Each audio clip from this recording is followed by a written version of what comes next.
ฟังมาทึกไหมเนี่ยมันถ่ายรูปมาได้เดี๋ยวขอบคุณโมแห่บวกการและคือเกียมแห่ฟอนเล็กคือคณะเจ้าฟอนตอนนี้ขอบคุณเจ้าฟอนลูกเสือเจ้าบ้านบ้านสันทรายงามอำเภอสันทราย10 ท่านคณะเจ้าฟอนลูกเสือเจ้าบ้านบ้านสันฝางอำเภอสันกำแพง7 ท่านเจ้าฟอนบ้านปอกขุยตำบลสันปุเลยดอยสะเก็ดแห่ง22 ท่านเจ้าฟอนคณะดาวพระศุกร์แห่ง5 ท่านคณะเจ้าฟ้อนตำบลแม่ปูคาอำเภอสันกำแพงแห่ง20 ท่านจะได้ฟ้อนถวายปูชาในวันชาตการครูบาเจ้าศรีวิจัยศิริวิชโย141 ปี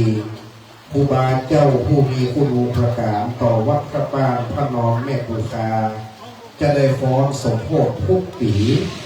ฝนจะตกฟ้าจะห้องแดดจะออกเจ้าฟ้อนไม่เคยย่อท้อฟ้อนทุกปีบางปีฟ้อนทำฝนบางปีฟ้อนในห้องนะครับเด้อพร้อมแล้วนะครับเด้อชมรมอัตลักษณ์ล้านนาตำบลสันปุเลยได้มาพร้อมกันขอเสียงปรบมือให้กับเจ้าฟ้อนทุกคณะเน้อได้เวลาจะได้บรรเลงและได้ฟ้อนปูจาณบัดนี้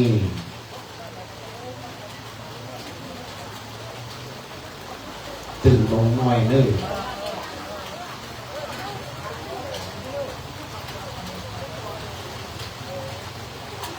หมูแฮขึ้นแฮเลย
ผมว่าเพื่อที่ยังผมก็จำเป็น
เปียกหมดเปียกหมด เปียอันนอนนี่เป็นเปียที่อันจำมาเคยวีลงนักลงหมดอันนี้ก็ขึ้นมา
ขอเสียงปรบมือให้กับคณะเจ้าฟ้อนนะครับ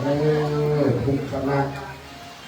ต่อไปเจ้าฟ้อนจะได้รับล็อกเก็ตจากท่านเจ้าว่ายืนประจำที่เดี๋ยวท่านเจ้าว่าจะโดยไปหาที่พ่อฝนมันตกจะอำนวยความสงบให้แก่คณะเจ้าฟ้อนโดยคณะเจ้าฟ้อนดาวขึ้นมาข้างบนได้มากคนอ่ะหลวงพ่อจะมอบของที่ระลึกยืนเข้าแถวไว้นั้นฝั่งไหนนี่ผมตัด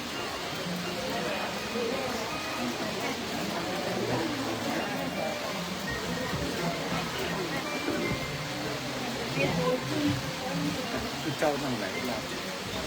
เต็นท์นี่ครับครับเต็นท์ขาวเนี่ยเข้าไปก่อนเดินไปนี่ครับอ้อมนี่ครับเดี๋ยวรวบรอบกล้อง เดี๋ยวก็กินละ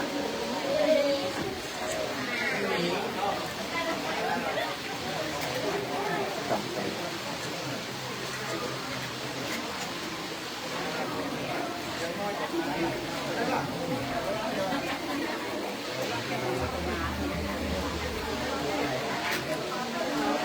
กรรมการ คนสุดท้ายนี่ได้เทอร์เปิลก่อน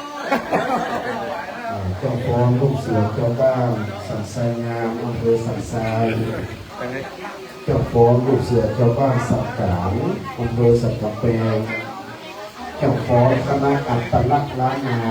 ตำบลสัมพูโลอำเภอไรสะเก็ดเจ้าฟ้อนดาวพระสุขเจ้าฟ้อนตำบลแม่ปูคาใครก็ได้รับล็อกเก็ตแต่ยกมือขึ้นวันนี้ขอบคุณนะครับล็อกเก็ตติแจกคือของครูบาเจ้าศรีวิจัยนี่เป็นของทรงค่านะครับคณะที่คนออกวัตถุมงคลของรุ่นนี้ทรงค่าที่สุดนะของทักษาและให้ดีนะครับวันนี้ได้เสียสละ1 กล่องให้กับเจ้าฟ้อนกล่องใหญ่เลยนะครับลูกหลานละออนนักเรียนสภาวัฒนธรรมอำเภอสันกำแพงเจ้ากลางคนก็ว่าเจ้าในห้องถ้าในห้องก็ในโดมถ้าเจ้ากลางสายฝนก็ออกมาข้างหน้าได้ถึง2 อย่างได้ถึง2 อย่างได้แต่จะเลือกตอนนี้ท่านพระครูสุธีพามาที่รับเจ้าคณะอำเภอจังหวัดลำพูนวัดป่าราชดารามเปิดไปเตะสันทีมาไปเตะสันทีมาเป็นผู้ประสบภัยเตะสันติอารมณ์หลวงมาโดยครูบาเจ้าคนเกิดวันลงหลวงเนาะเขาสุดยอดเป็นอย่างดีมากลูกหลานทำเบยกระเดือนกระดูมเลยดีมาก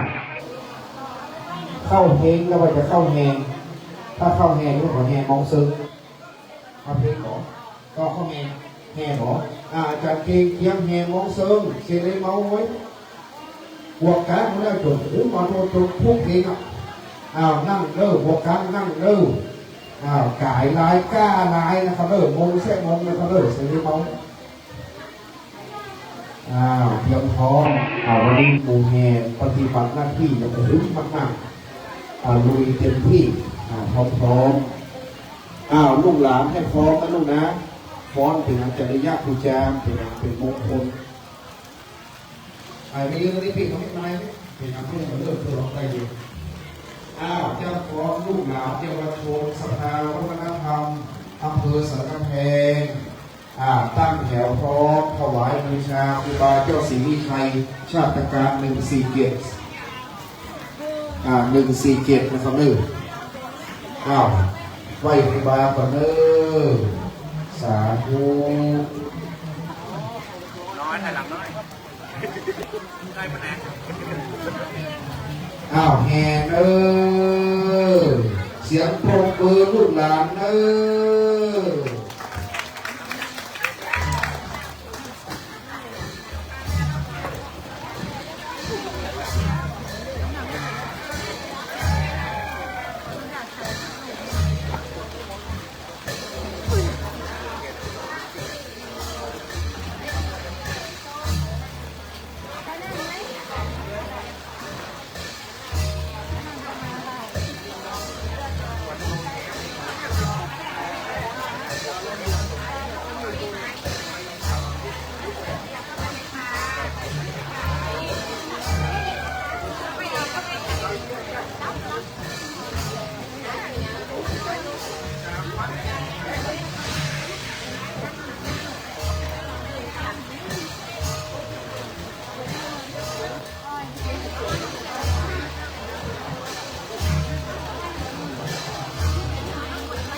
ลูกหลานเข้าห้องนะลุงเนอร์เดี๋ยวจะมานับล็อกเก็ตนิมนต์พระครูสิทธิวโรไทยมอบล็อกเก็ตลูกหลานประจำห้องพูดเลยเดี๋ยวพระครูโดยปัญหาสภาเจ้าฟ้อนขยับเจ้าฟ้อนขยับมาเรื่อยๆขยับมาตั้งหน้าเพราะว่าเดี๋ยวมันจะได้แบบหน้าองค์เทพไปอยู่ไกลกันก็เดี๋ยวเจ้าฟ้อนทึกถนนเลยก็ได้ถ้าลูกหลานฟ้อนแล้วเอาขยับย่อมาตั้งหน้าพี่เตรียมความพร้อมนะครับโอ้สลาโอ้เพียบจุ่มเดี๋ยวไปอาบน้ำเตรียมพร้อมศรัทธาญาติโยมเตรียมพร้อมเขาเลิกครับเขาเลิกโบราณครูบาเจ้ากันเขาเลิกโบราณอุทยานตอนนี้มอบล็อกเก็ตรับรางวัลให้กับคณะช่างฟ้อนลูกหลานนิมนต์คณะสงฆ์นะครับครูบาอาจารย์ปีนี้นิมนต์วัดต่างๆ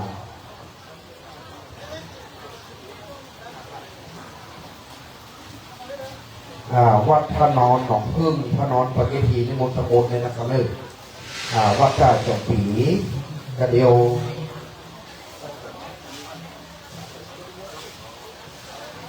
วัดต่างๆที่ได้เมตตามาวัดอุทิราชวัดฟ่อนวัดจ่าจังปีวัดพระนอนหนองพึ่งวัดพระนอนปฏิทีนิมนต์ไหลจุกขึ้นวัดจ่าจังปีแล้วนะครับหลวงพ่อพระนอนปฏิทีนิมนต์ไหลตะโกนเลยครับน้องน้ำเป็นต้นนุ่ม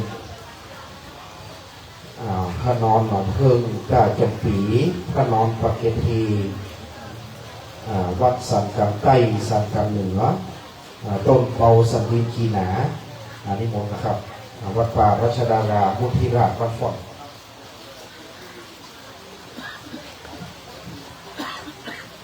ก็นี่ก่อนฝนได้เลิกแล้วกล่าวขออาราธนาท่านพระครูอดุลยานประยุทธ์ครูบาเจ้าจันทิพย์ปินตยาโนแต่เฝ้านั่งเทียบอาสม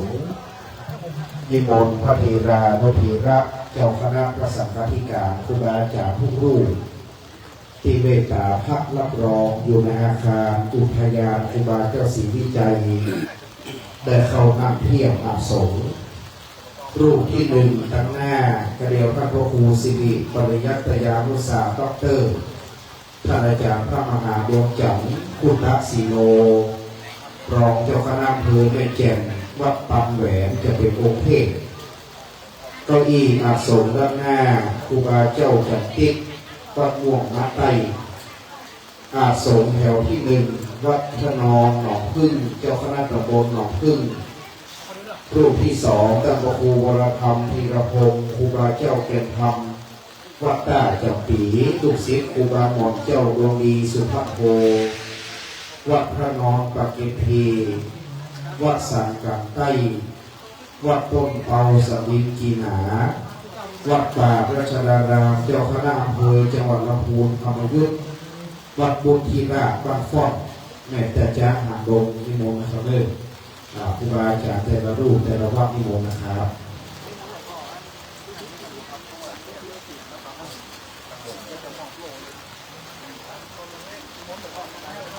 นิมนต์หลวงพ่อด้านหน้า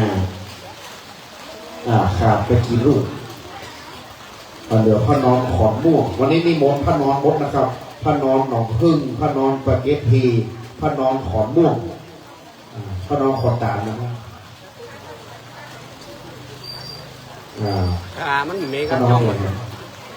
บวกก้างหลวงก็มีพระนอนล่าตั้งละไม่นี่สักอันแม่ภูคามีพระนอนสัตว์แปลงพระนอนแม่ภูคา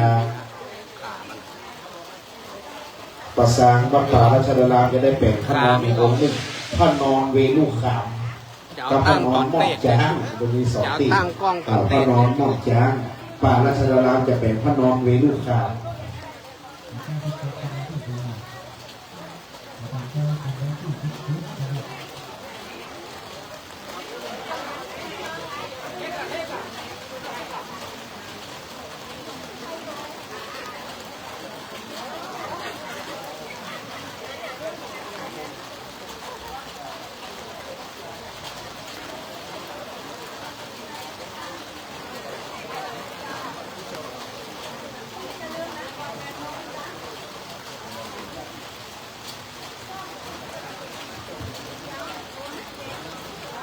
นิมนต์ครูบาเจ้าจันติกนั่งเทียบอาสมก่อน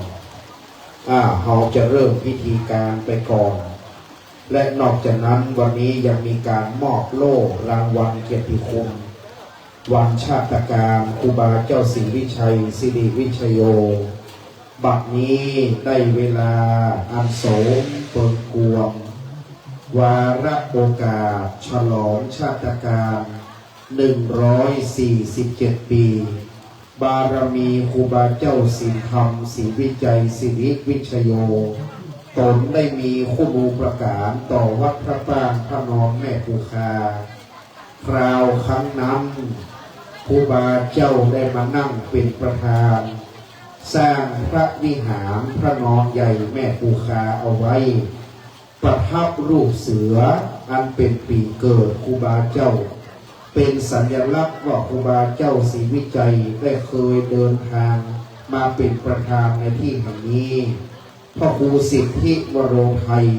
จึงได้สร้างอุทยานครูบาเจ้าศรีวิจัยและได้เอาอัฐิเกศาครูบาเจ้าสร้างกู่ครูบาที่ในอุทยานครูบาศรีวิชัยนี้แล้วบัดนี้ได้เวลาที่จะประกอบพิธีบำเพ็ญกุศลอันดับแรกในเบื้องต้นจะเป็นการจุดธูปเทียนเครื่องนมัสการบูชาพระรัตนตรัยเกล้านิมนต์พระครูสิทธิวโรไทยเจ้าวาดวัดพระปางพระนอนแม่ภูคาโปรดเมตตาเป็นประธานจุดธูปเทียนเครื่องนมัสการบูชาพระรัตนตรัยณบัดนี้ขอกราบด้วยพระนามครับสาธุชนน้อมประนมมือขึ้นครับสำรวมกายสำรวมวาจาสำรวมใจตั้งจิตคือเป็นสมาธิผู้เทียนดอกไม้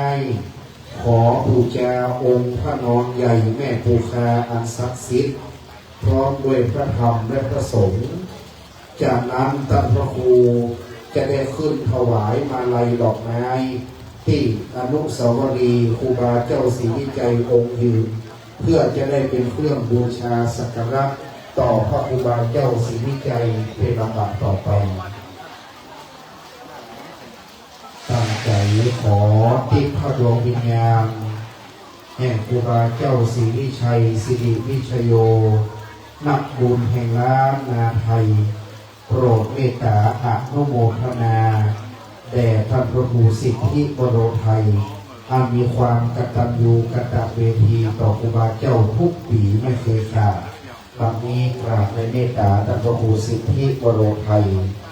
ต่อจากนั้นจะเป็นการจุดเทียนบนสัตตบริพันธ์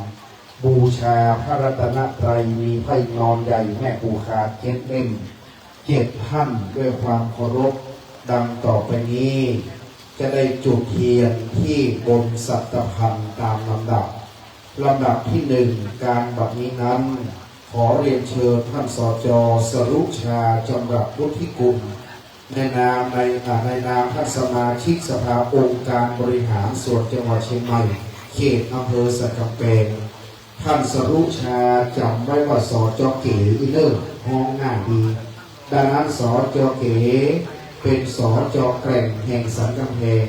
อุปถัมภ์การพระศาสนาไม่เคยขาดเล่มที่2ด้วยความเคารพเชิญคุณสมศักดิ์อ่อนอ้นประธานชมรมลูกเสือเจ้าบ้านได้น้อมสักการะพุติยมหามงคลเล่มที่2ได้เชิญท่านครับได้น้อมนำบูชาสักการะพุติยเล่มที่2เล่มต่อมาเชิญคุณพ่อมีจินาได้บูชาตัตติยมหามงคลเล่ม3เชิญพ่อมีเนิ่งพ่ออุ้ยมีหรือพ่อมีจินาออกไปตามเทียน1 เล่มทับนั้นไปเชิญต้นแม่หลวงสุนิจนาถพรหมเทพผู้ใหญ่บ้านหมู่5สันพระเจ้างามผู้ใหญ่บ้านได้น้อมนำแม่หลวงสุนิจนาที่เป็นเพื่อนพิธีกรจากเรียนหนังสือห้องเดียวกันโรงเรียนยุพนาถแต่ก่อนเพื่อนเป็นแม่หลวงแล้วเขายังไม่ได้เป็นสักหลวงเลยนะแม่หลวงเขาได้เป็นแม่หลวงบ้านสันพระเจ้างามต่อไปเชิญพ่อหลวงนรง นรงค์ศักดิ์สุวัฒน์รัตนากุลเป็นตัวแทนหมู่7ได้บูชาสักการะแม่หลวงสุนินาถหมู่5พ่อหลวงนรงค์ศักดิ์หมู่7ต่อไปพ่อหลวงพระโจรกาแก้วหมู่ที่10เชิญพ่อหลวงพระโจรหมู่10มาหรือยังเอ่ยต่อไปเชิญคุณศรีรัตน์ชัยยงพ่อแก่วัดพระป้านในนามวายาวัจกร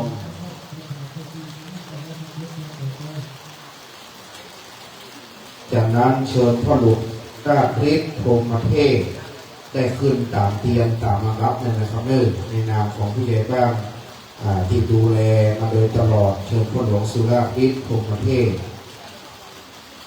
จากนั้นได้เชิญพ่อหนานอินจังช่างสามในนามของมคณายกเอาแก่บ้างเอาแก่วัดเอาปูจามเรียกว่าผู้นำประจำวัดได้จุดเทียนบูชาตามโบราณบ้านเมืองอริยะพ่อบอกครูบาเจ้าแปลงวัดวันเฮาตึงมวลดังนั้นวันนี้พอแก่บ้างแก่วัดตัวเจ้าหลวงปูจามพร้อมเพียงกันหมดได้มาบูชาสักการะเป็นที่เรียบร้อยแล้วเล่มหนึ่งขอท่านรองนายกเทศมนตรีเอาท่านรอง1ท่านได้บูชาสักการะถ้าท่านรองมาขอท่านรอง1ท่านนะครับท่านรองใหม่เดี๋ยวจะจำชื่อไว้ก่อนจำได้กับท่านนายกทีมบริหารเดี๋ยวจะต้องจดชื่อท่านรองเลขาที่ปรึกษาต้องจดชื่อเพราะว่าเป็นผู้บริหารของท่านนายกสุชาติบัดนี้เก็บเล่มสว่างสวัยพร้อมพวนต่อไปจะเป็นการจุดผู้เทียนเครื่องทองน้อยเบื้องหน้าสารูปครูบาเจ้าศรีวิจัยนิมนต์ท่านพระครูสิทธิวโรไทยผู้เป็นประธานการขอท่านพระครูกาเทียนเครื่องทองน้อยนิมนต์ท่านพระครูสิทธิวโรไทยครับศรัทธาประนมมือไหว้ครูบาเจ้าพร้อมกันขอบารมีครูบาเจ้าศรีวิจัยศิริวิชโยนักบุญแห่งล้านนาไทยได้เมตตามาอนุโมทนาแก่ท่านพระครูสิทธิวโรไทยจากนั้นเชิญท่านประธานในพิธีวันนี้ได้รับเกียรติจากท่านสุชาติชัยมงคลจุดเทียนส่องธรรมกระเทียนขันศีลและถวายมาลัยดอกไม้แก่ครูบาเจ้าติดบนลานอุทยานพระครูบาเจ้าศรีวิจัยนะครับวันนี้ท่านสุชาติได้น้อมนำสักการะบรรจุเทียนด้านหน้าเป็นลำดับสืบไป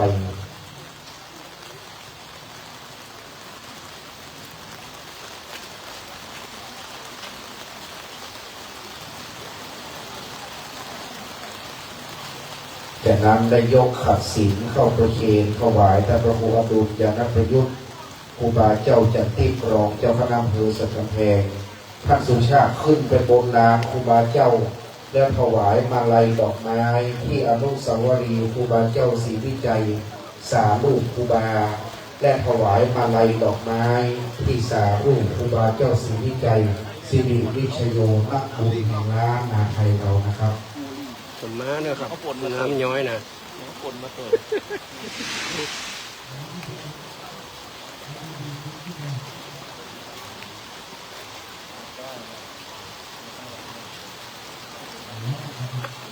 จากนั้นท่านจะได้เข้าสู่ที่รับรองขอบคุณท่านสจ.เก๋ขอบคุณท่านนายกสุชาติท่านรองนายกเลขาที่ปรึกษาประธานสภาสมาชิกสภา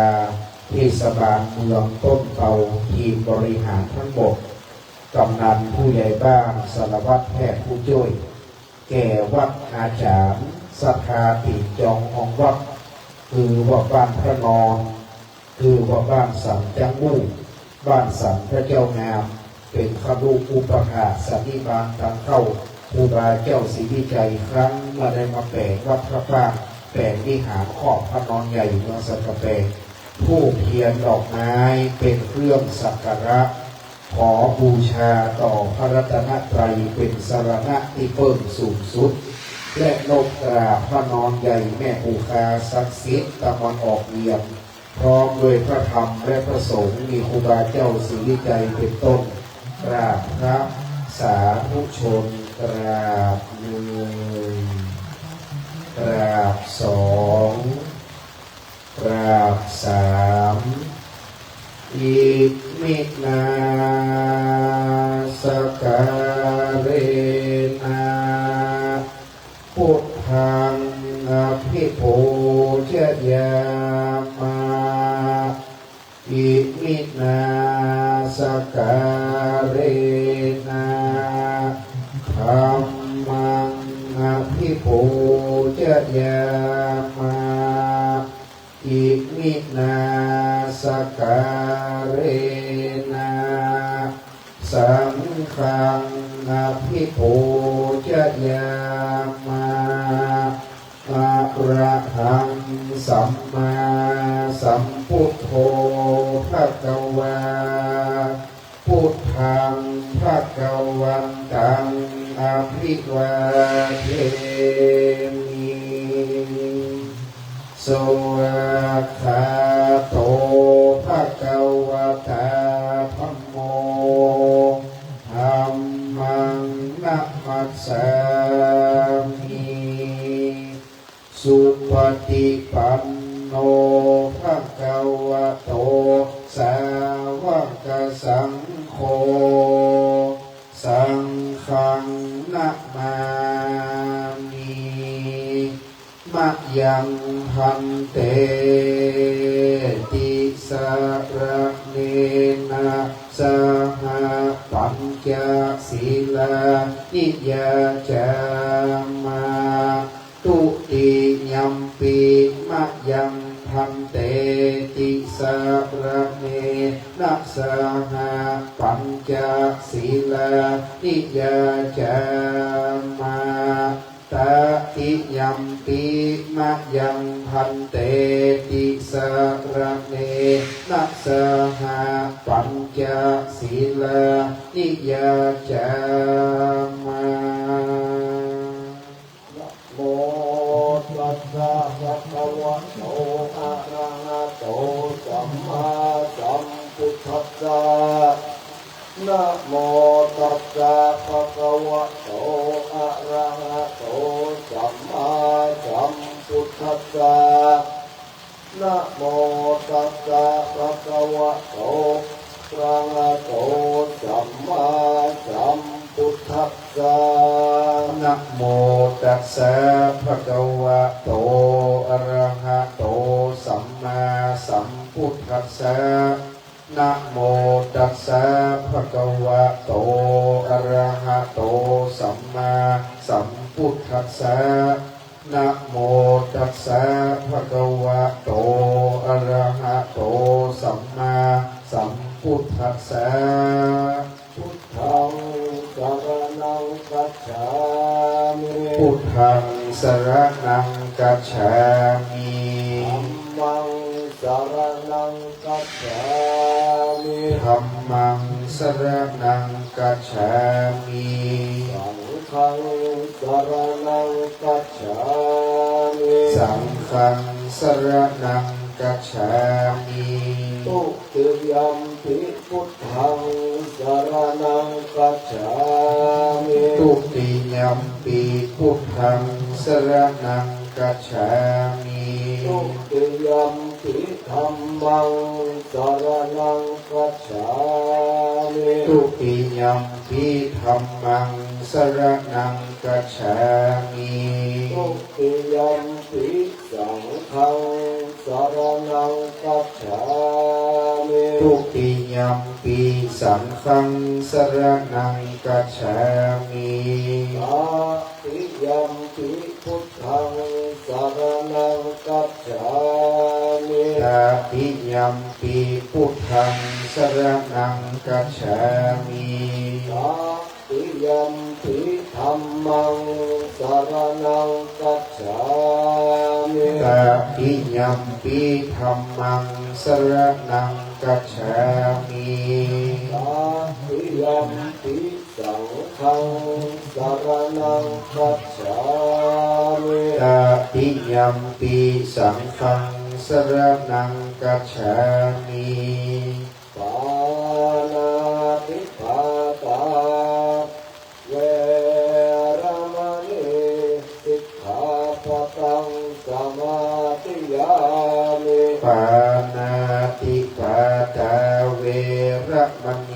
สิกขาปตังสมาธิญามิ อะตินนาตานาเวรมณีสิกขาปตังสมาธิยามิ อะปินนาทนาเวรมณีสิกขาปตังสมาธิญามิ กาเมสุมิจฉาจาราเวรมณีสิกขาปตังสมาธิยามิ กาเมสุมิจฉาจาราเวรมณีสิกขาปตังสมาธิญามิ มุสาวาตาเวรมณีสิกขาปตังสมาธิยามิ มุสาวาตาเวรมณีสิกขาปตังสมาธิญามิ สุราเมรยะมัจจปมาตฐานาเวรมณีสิกขาปตังสมาธิยามิ สุราเมรยะมัจจปมาตฐานาเวรมณีสิกขาปตังสมาธิญามิ อิมานิปัญจสิกขาปทานิสีเลนะสุปฏิยันติสีเลนะโภคสัมปทาสีเลนะนิพุติยันติตัสมาสีลังวิโสทะเย สาธุสาธุสาธุในคำรบเบื้องต้นท่านพระครูสิทธิวโรไทยผู้เป็นเจ้าวาดวัดพระนอนพระป้ามแม่ปูคารูปปัจจุบันนับว่าในสมัยนั้นครูบาเจ้าศรีวิจัยท่านก็เคยดำรงตำแหน่งเป็นเจ้าอาวาสเป็นสาธุเจ้าหลวงวัดพระปางแห่งนี้เพราะว่าครูบาเจ้าศรีวิจัยได้มาเป็นประธานกรรมเก่าว่าครูบาเจ้ามานั่งนับแต่งวิหารจนสำเร็จแล้วเสร็จวิหารครูบาเจ้าก็ทรงเดียวกับพอเอาพระนอนขอนม่วงพอเอาพระนอนหนองพึ่งพอเอาพระนอนแม่ภูคา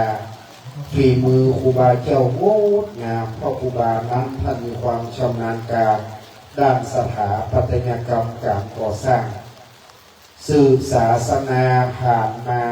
ได้เป็นร้อยกว่าปีมาจนถึงตัวเจ้าหลวงรูปปัจจุบันได้จัดการสร้างอุทยานครูบาเจ้าศรีวิจัยสมัยก่อนได้อาราธนาสาลูกครูบาขึ้นนั่งนิดบนแพปกสี่แยกก่อสร้างมหาชนคนทั้งหลายถึงเมืองเชียงใหม่ภาคเหนือหลั่งไหลมาที่วัดพระปรางคนว่ามาจักราแปรปกอาราธนาครูบาเจ้าเข้าวัดเป็นภาพประวัติศาสตร์นับแต่ได้สร้างอุทยานนั้นเป็นต้นมาแทนปี1ก็ถวายลูกประคำ108 ลูกมหาชนคนทั้งหลายก็มากุปีนับแต่นั้นบักเกยละบักเกยขาดอริยะประเวณีทำบุญใหญ่บำเพ็ญกุศลชาติการ147 ปีมาจนถึงการปัจจุบันวัดก็รุ่งเรืองวัฒนาศรัทธาก็ร่มเย็นดังนั้นบัดนี้ในแต่ละปีท่านพระครูจะคอยสังเกตว่าคนเฒ่าคนแก่มาวัดมาวาอยู่บักขาบในวันครูบาเจ้าก็จะมอบโล่รางวัลและภาพครูบาเจ้าศรีวิจัยเพื่อเป็นเกียรติคุณแก่ผู้ที่ได้ทำคุณประโยชน์ต่อวัดวาอารามเมืองครูบาเจ้าศรีวิจัยและในปีนี้จะได้ขอหลวงพ่อพระครูอดุลยานประยุทธ์รองเจ้าคณะอำเภอสันกำแพงในนามเจ้าคณะผู้ปกครองในอำเภอนี้ได้มอบโล่รางวัลเชิดชูเกียรติคุณแด่คุณแม่เสงี่ยมชัยยง ผู้ปฏิบัติตนตามรอยครูบาเจ้าศรีวิจัยในปี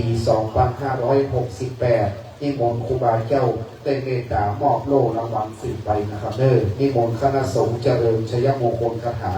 ณบัดนี้ครับ แม่เอาแมสออก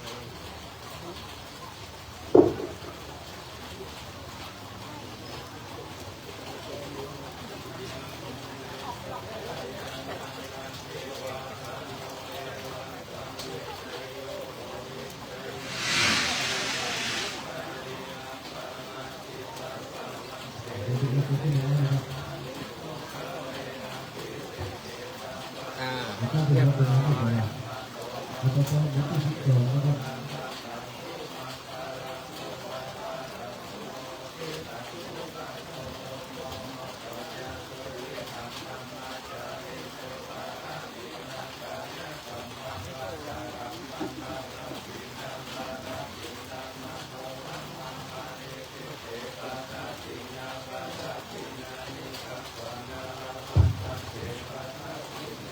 สาธุขอแสดงความยินดี ผู้ที่ได้รับรางวัลเชิดชูเกียรติประจำปี 2568 นี่หลวงพ่อรองเจ้าคณะอำเภอได้เมตตามอบโล่แล้ว จะได้ลงจากธรรมาสน์ได้นั่งเทียบอาสมองค์เทศจะได้ขึ้นนั่งเทียบธรรมาสน์ต่อจากหลวงพ่อไปตามลำดับเลยนะครับวันนี้บารมีธรรมพระครูสิริปริยัตยานุศาสตร์ด็อกเตอร์อาจารย์พระมหาดวงจันทร์พุทธศิโลรองเจ้าคณะอำเภอแม่แจ่มเจ้าวาดวัดปันแหวนนครเชียงใหม่ท่านเป็นรองเจ้าคณะอำเภอแม่แจ่มหน่อเนื้อเชื้อไข่เมืองแจ่มเจวรทนครเป็นองค์พระธรรมกถึกที่แสดงธรรมและเข้าใจได้ง่ายได้เขียนหนังสือหลายเล่มเป็นตำราที่ลูกศิษย์ลูกหาได้ศึกษามาโดยตลอดดังนั้นท่านอาจารย์พระครูสิริปริยัตยานุศาสตร์ด็อกเตอร์เมื่อแสดงธรรมบรรยายแล้วเข้าใจได้ท่องแท้เป็นองค์เทพที่มีภูมิรู้ภูมิธรรมลูกศิษย์ได้น้อมนำความรู้จากท่านพระครูไปปฏิบัติเสมอตั้งใจฟังธรรมในบารมีธรรมพระครูสิริปริยัตยานุศาสตร์ด็อกเตอร์รองเจ้าคณะอำเภอแม่แจ่มวัดปันแหวนองค์แสดงพระธรรมเทศนาสาธุชนอยู่ในอาการอันสำรวมนะครับนิพพานังเยนะกลังรัมมังเยนะกลังสยังปังกิโตตังโน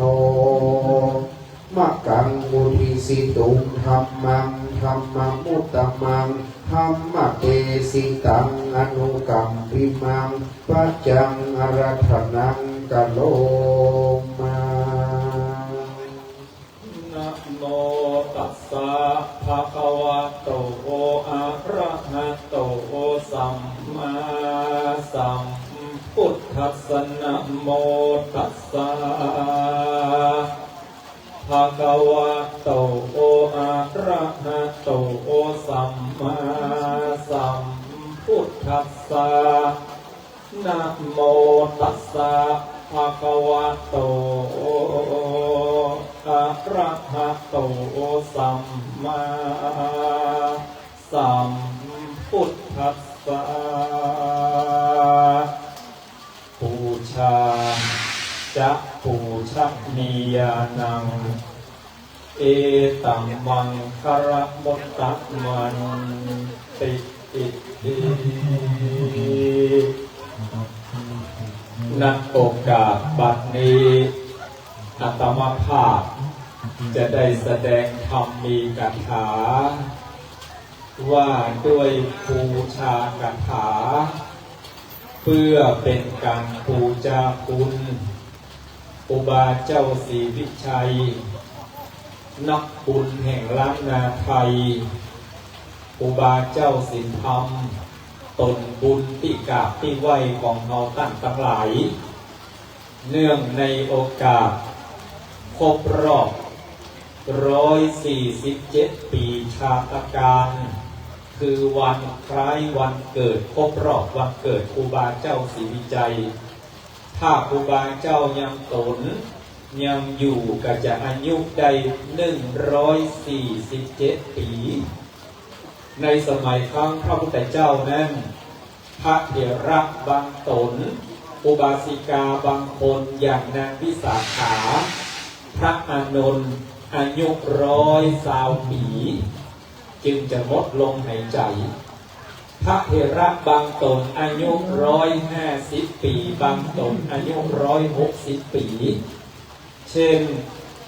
พระภาคุละผู้มีโรคน้อยตลอดชีวิตโรคตังกายมีน้อยอายุ150 ปีพระพุทธเจ้าจึงตั้งเป็นเอตทัคคะว่าผู้เลิศทางบ่มีโรคนั่นหมายความว่าถ้าครูบาเจ้าสริวิจัยเกิดในสมัยครั้งพุทธเจ้าเนี่ยอายุ147 ปีก็ยังบางตนยังมีลมหายใจอยู่วันนี้ท่านอาจารย์อุเทนพระครูสิทธิวโรไทยเจ้าอาวาสวัดพระนอนแม่ปูคาวัดพระปางได้สืบหีบโดยหอยทำกิจกรรมอย่างนี้เป็นประจำทุกปีที่ท่านดำรงตำแหน่งเจ้าอาวาสดังที่ไอเดียพ่ออาจารย์พิธีกรได้ประกาศเพื่อศรัทธาได้รับทราบสาธุชนญาติโยมทั้งหลายเป็นที่สังเกตว่าพอถึงวันที่11 มิถุนายนของทุกปีฝนจะตกกระผมอาตมาภาพเอง3 ปีหลังไปเตะ3 ที่2 จังหวัดฝนตกทุกปีสถานต่างเวลากันปี 2566 คณะสงฆ์ตำบลสุเทพไปจัดโครงการธรรมสัญจรเวลาบ่ายโมงตรงที่วัดพระธาตุดอยสุเทพฝนตกทำละอ่อนไปรับรางวัลอย่างนี้ทุนการศึกษาฝนตกทำบ่ายโมงก่อนหน้านั้นแดดทิ้งพอเริ่มพิธีกรรมฝนตก 2567 ปีที่แล้วไปไก่อำเภอแม่ออนอำเภอแม่ทาไหล่อำเภอแม่ออนจังหวัดลำพูน2 ทุ่มกว่าจะได้เตะย้ายเก้าอี้ให้เต้น2 ทุ่มเกินฝนตกทำมาวัดปันปีนี้ฝนตกตั้งแต่วัดปันแหวนรถติดตั้งแต่สนามบินเพราะน้ำท่วมที่ตังหลอดกระแดดจนถึงแยกเข้าสันกำแพงติดเป็นชั่วโมงออกวัดมา5 โมงป่ายศรัทธาทั้งหลายเพราะครูบาเจ้าศรีวิจัยเนี่ยเป็นตนบุญชื่อท่านคืออินตาเฟืองเนี่ยแปลว่าฟ้าห้องฟ้าลั่นวันที่ท่านเกิดฟ้าห้องอย่างนี้ฟ้าลั่นอย่างนี้ฝนตกอย่างนี้ก็เป็นที่อัศจรรย์ทุกปีปีนี้ที่วัดพระนอนได้บ้านเฮาโยมทั้งหลายจะตั้งคำถาม3 ข้อแล้วก็เตะจบภายใน30 นาทีศรัทธาจับเวลาไว้เด้อเพราะ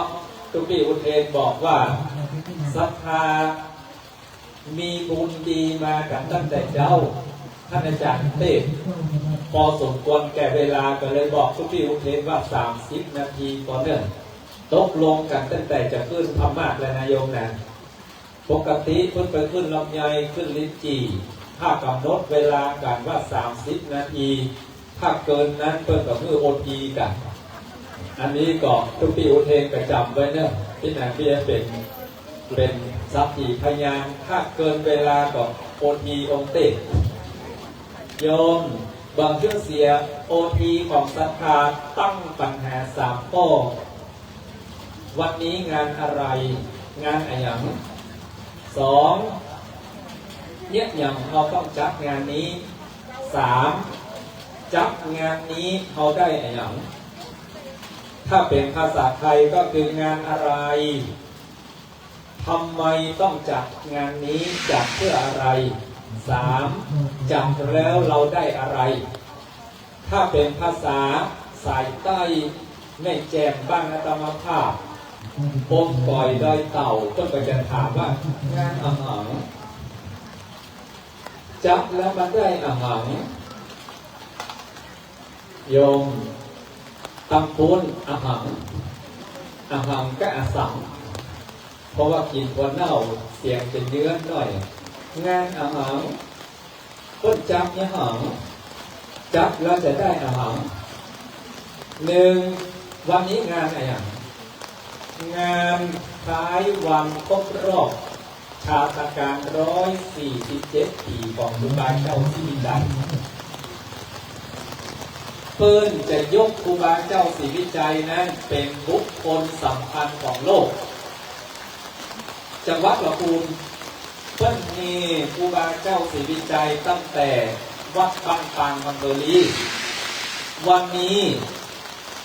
เฮเข้าวัดหลวงลำพูนเฮผ่านอำเภอลีผ่านอำเภอบ้านคงอำเภอป่าซางเข้าเขตอำเภอเมืองเป็น10 วันหยุดเพื่อส่งเสริมเมื่อครูบาเจ้าศรีวิจัยนั้นเป็นบุคคลสำคัญของโลก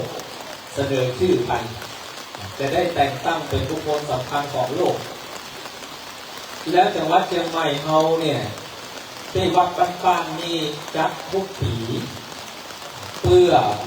ปูจาคุณครูบาเจ้าศรีวิจัย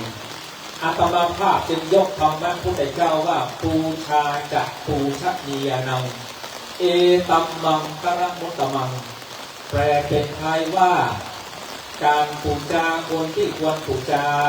เป็นมงคลสูงสุดสำหรับชีวิตเราไถ่ที่เขาควรปูจาสถาถายคนที่เขาควรปูจานั้นอย่างน้อยคน3 ประเภทนี้1. มารดาบิดา 2. ครูบาอาจารย์ 3. ศาสนาจารย์นักบวชมารดาบิดาเป็นเนื้อนาบุญของลูกหลานครูบาอาจารย์เป็นเนื้อนาบุญของลูกศิษย์บรรพชิตนักบวชเป็นเนื้อนาบุญของญาติโยมผู้ศรัทธาคนประเภทนี้ใครได้ปูจาแล้วจะเป็นมงคลสูงสุดสำหรับชีวิตเราแต่ถ้าเมืองไทยเราก็มีคนประเภทที่4 1. มารดาบิดา 2. ครูบาอาจารย์ 3. ศาสนาจารย์นักบวชผู้ทรงศีล 4. พระเจ้าแผ่นดินผู้นำผู้ทรงธรรมในเมืองไทยเราเนี่ยขาดไปได้พระเจ้าแผ่นดินและผู้นำที่ทรงธรรมเมืองไทยเราจึงจัดการปูจาคน4 ประเภทนี้วันนี้เป็นพระครูสิทธิวโรไทยจึงจวนศรัทธามาปูจาคุณของครูบาเจ้าศรีวิจัยเพื่อเป็นมังกรมงคลปกป้องชีวิตเรา 2. เราจัดงานนี้จัดยังไงวัดพระนอนได้ภูคาเราพระนอนวัดบางปางเนี่ยอยู่ในตำนานพระเจ้าเรียบโลกสถานตำนานพระเจ้าเรียบโลกวัดแห่งนี้พระพุทธเจ้าให้ชื่อว่าวัดพระปานเพราะว่าพระพุทธเจ้ามาปักใส่เจ้าแนกำลังปั้นคะแนนในหน้าโบสถ์อย่างนี้ปั้นคะแนนแล้วภาษามันก็พ้องต่างกันปั้นท่องจึงชื่อว่าพระปั้นก็คือปั้นคะแนนนั่นแหละต่อมาก็เปลี่ยนเป็นพระนอนแม่ภูคาเพราะมีแม่น้ำภูคาอยู่ใกล้และพระนอนองค์นี้เกี่ยวข้องกับครูบาเจ้าศรีวิจัยซึ่งพระนอนที่งามที่สุดในภาคเหนือเนี่ยมีนักอยู่แต่ที่งามเพิ่งจัดอันดับ5 อันดับเนี่ย1 ในนั้นคือพระนอนวัดแม่ภูคาเราในจังหวัดเชียงใหม่มีอยู่4 วัด 1. วัดพระนอนขอนม่วงนรินทร์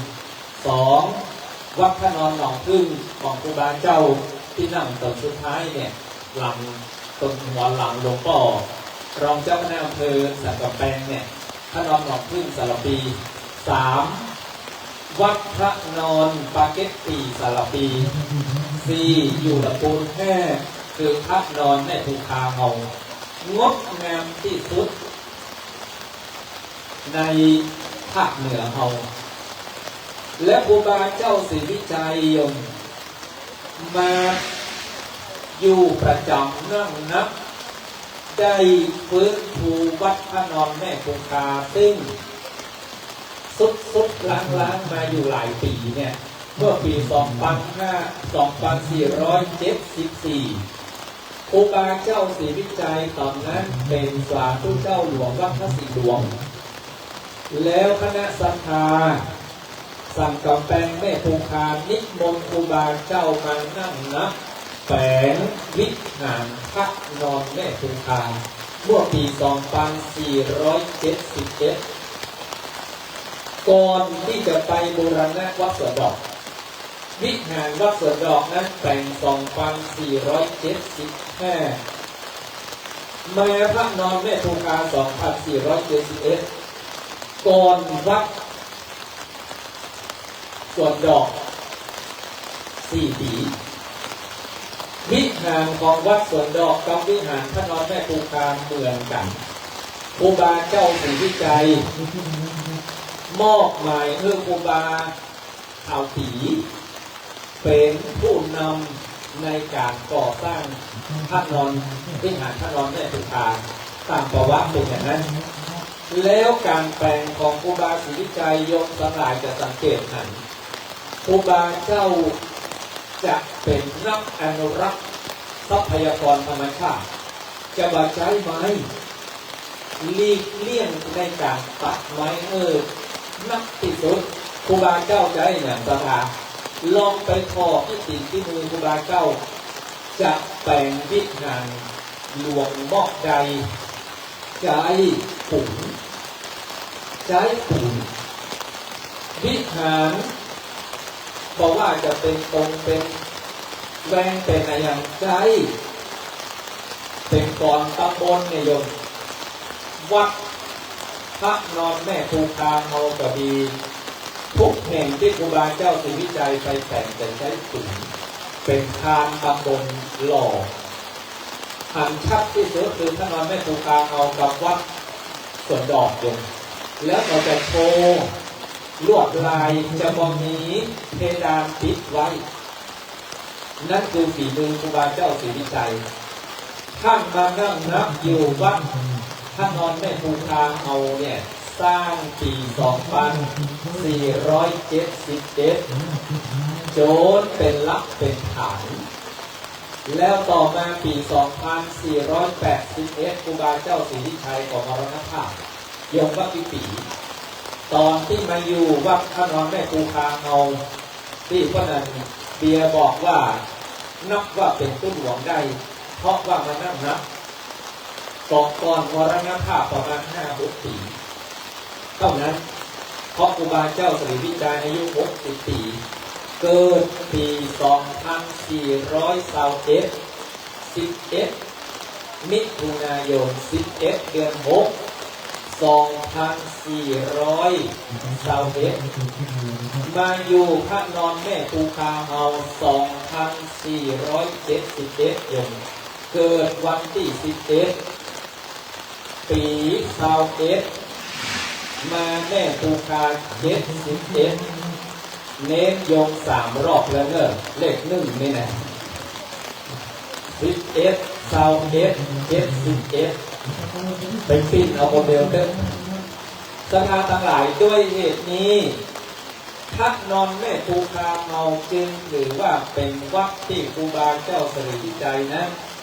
ท่านมีความผูกพันมีบุญสัมพันธ์กับวัดเฮาได้มาก่อสร้างแห่งแสงมีความสำคัญอย่างนี้เฮาจึงจัดงานท่านอาจารย์อุเทนพระครูสิทธิบรมไทยจึงจัดงานสุดท้ายคำถามสำคัญจักแล้วเฮาได้อาหารในวันนี้ สิ่งที่เราจะได้ก็คือเอาครูบาเจ้าศรีวิชัยเป็นครูเอาคนอยู่และเป็นนักเรียนครูบาเจ้าศรีวิชัยได้ชื่อว่านักบุญแห่งล้านนาชื่อที่พ้นพ้องครูบาศรีวิชัยเนี่ย3 ชื่ออยู่1นักบุญแห่งล้านนา2ครูบาเจ้าศรีธรรม3ตนบุญคนเมืองเขาแต่พ้องว่าตนบุญกับครูบาเจ้าศรีธรรมแต่ท่านหนังสือเพิ่นเขียนคนไทยสมัยใหม่จะพ้องว่านักบุญแห่งล้านนาบอกว่าจะเป็นนักบุญแห่งล้านนา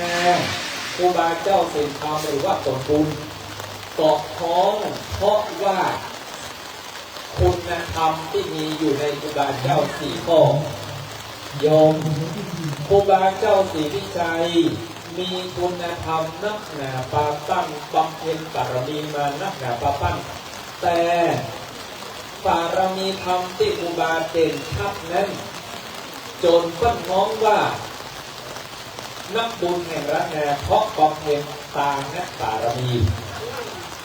มองว่าครูบาเจ้าศรีธรรมเพราะบำเพ็ญศีลบารมีมองว่าตนบุญเพราะมีสัจจะบารมีและมีขันติบารมีเพราะฉะนั้นสภาทุกท่านเขามาร่วมงานครูบาเจ้าศรีวิชัยเนี่ยยืนเอาบารมีธรรม4 ข้อนี้ไปประพฤติปฏิบัติ1ตามนักบารมีผู้ทำเป็นอาจิน2ศีลบารมีรักษาศีลผู้ผ่องใส3สัจจะบารมีตั้งสัจจะอธิษฐานตั้งจิตตั้งใจมุ่งมั่น4ขันติบารมีมีความอดทนอดกลั้นอยู่ที่ไหนจะได้รุ่งเรืองครูบาเจ้าศรีวิชัยได้ชื่อว่านักบุญแห่งล้านนาเพราะบำเพ็ญตามนักบารมีอย่างยิ่งยวดเย็นตลอดชีวิตครูบาเจ้าได้สร้างวัดสร้างวาได้เพื่อตามจวนสภาเพื่อตามเนี่ยญาติโยมทุกท่านตั้งแต่วัดหลวงพันเยามาถึงวัดหลวงวิหารวัดพระสิงห์เทียนใหม่วัดพระธาตุดอยสุเทพวัดหลวงละพุนวัดพระนอนแม่บ้านเราโยมครูบาเจ้าสร้างมาเพื่อตานักบารมีมานับบ่ถ้วนสาธุชนญาติโยมทั้งหลายตาเป็นบันไดขั้นแรกของการบำเพ็ญบารมีของคนเอาและตานักบารมีเป็นประตูบานสุดท้ายที่จะปิดบารมีของเขาให้สมบูรณ์ถามศรัทธาที่มานั่งฟังเทศน์มาร่วมงานวันนี้ก่อนที่จะรับพรจากครูบาเจ้าทั้งหลายมาจากวัดตาจำปีครูบาเจ้าสันปะตองมาจากวัดพระนอนหนองพึ่งสารปีทั่วจังหวัดเชียงใหม่ที่จะนุ่งกรศรัทธาเนี่ยถามว่าศรัทธาอธิษฐานในข้อ1ในการอธิษฐานของทุกคนคือของเพื่อรวยศรัทธาโมก่อว่าเส้นทางของความรวยนั้นคืออะไรรวยเร็วเพราะทำงานรวยนานเพราะทำบุญอยากรวยเร็วต้องขยันทำงานอยากรวยนานต้องหมั่นทำบุญวันนี้ศรัทธามาเมื่อตามรอยครูบาเจ้าศรีวิชัยเรียกว่านักบุญแห่งล้านนาเพราะครูบาเจ้านะ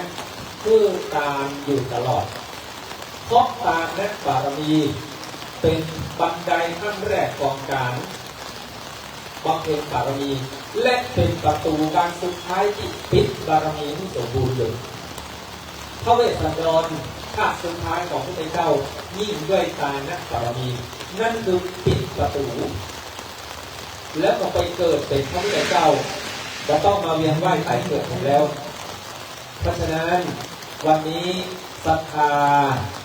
มาเจริญรอยตามครูบาเจ้าศรีวิชัยมาเพื่อตามเนี่ยขออานิสงส์แห่งทางเพื่อศรัทธามีทรัพย์มีสิ่งมีกิจมีใจ เหมือนที่ครูบาเจ้าศรีวิจัยท่านเมื่อตามแล้วเมื่อตามแห่งเกาะบอกอดประหยัดปาศรัทธาสร้างวัดสร้างวาได้ถึงหลายร้อยวัดก็เพราะทานนะบารมีจึงได้ชื่อว่าครูบานักบุญแห่งล้านนานักบุญแห่งล้านนาไทยอานิสงส์นี้ศรัทธารวยเร็วเพราะขยันทำงานรวยงานเพราะหมั่นทำบุญคนที่ก็รวยเร็วเพราะเพิ่งขยันทำงานคนที่รวยงานเพราะหมั่นทำบุญโยมลองพอตระกูลใดหมั่นทำงานมีเงินล้านแต่ถ้าตระกูลใดขยันทำบุญหมั่นทำบุญเงินล้านนั้นรวยมาถึงลูกถึงหลานทุกภพทุกชาติแต่บางคนมีเงิน10 ล้านบักกินบักตานหมดลมหายใจลูกหลานทางสมบัติน้องรวยบักถึงลูกบักถึงหลานโยมลองไปอ่านประวัติพระภูคาวัดพระนอนแม่ภูคาเฮาโยมตระกูลที่ไปนิมนต์ครูบาเจ้าศรีวิจัยมาแต่งวัดแต่งวาแม่ภูคาเนี่ยคุณเปรมปรีชาคุณเปรมประชาอาตมาภาพเมืองงานตระกูลเปรมประชาเนี่ยเป็นผู้รักผู้ใหญ่ของตำบลต้นเปาเอามาจนถึงปัจจุบันนี้นะโยมนะมีตึงนักการเมืองมีตึงนักการบุญเนี่ยเปรมประชาเนี่ยมาจนถึงปัจจุบันนี้ตั้งแต่2,400 ปีรวยอย่างใดต้นก็ยังคงความเป็นนักบุญอย่างนั้นนั่นหมายความว่าโยมศรัทธารวยเร็วก็ต้องขยันทำงานให้รวยนานต้องหมั่นทำบุญเหมือนครูบาเจ้าศรีวิจัยได้เป็นนักบุญแห่งล้านนาก็เพราะว่าตานะบารมีสร้างวัดสร้างวาหลายร้อยวัดในภาคเหนือเมืองไทยเอา2ครูบาเจ้าได้ชื่อว่าครูบาศีลธรรมครูบาเจ้าศรีวิจัยโยมทั้งหลายเน้นในเรื่องของศีล5สอนศรัทธาเมื่อรักษาศีล5โดยเฉพาะครูบาเจ้านั้นบักฆ่าสัตว์ตัดชีวิตมีโอกาสกินแต่พักแต่ไม้ตลอดชีวิตท่านนั่นคือการรักษาศีลจึงได้ชื่อว่าครูบาศีลธรรมประการที่3ครูบาเจ้าได้ชื่อว่าตนบุญเพราะมีสัจจะบารมีคือสัจจะผู้กรรมใดกรรมนั้นว่าได้เปลี่ยนกรรมผู้ตัวเก่าว่าได้ยึดกรรมผู้ตัวเก่าจึงเป็นตนบุญมาจนถึงบัดนี้และที่สำคัญที่สุดโยมครูบาเจ้าศรีวิจัย60 ปีเจออุปสรรคปัญหาชีวิตดังที่ศรัทธารู้ประวัติของท่านว่าถูกตั้งการนิมนต์ไปสอบสวนที่ทั้งเชียงใหม่ที่วัดศรีดอนใจทั้งการเชียงใหม่เป็นที่ตั้งการเอาครูบาเจ้าศรีวิจัยมาสอบสวนก่อนที่จะส่งไปที่กรุงเทพวัดเบญจมบพิตรเพราะในสมัยนั้นเป็นการเปลี่ยนแปลงการปกครองศรัทธาทั้งหลายทุกเจ้าเพิ่นออกกฎหมายมาใหม่ออกโดยเฉพาะกฎหมายว่าด้วยเรื่องพระอุปัชฌาย์ผู้จะเรื่องการบวชกุลบุตรในศาสนาพุทธแต่เดิมมาการจะบวชนั้นยึดเอาตำรับพระศาสนาคืออายุพรรษา10มีความรู้ความสามารถก็บวชตามหลักคำสอนพระพุทธเจ้าได้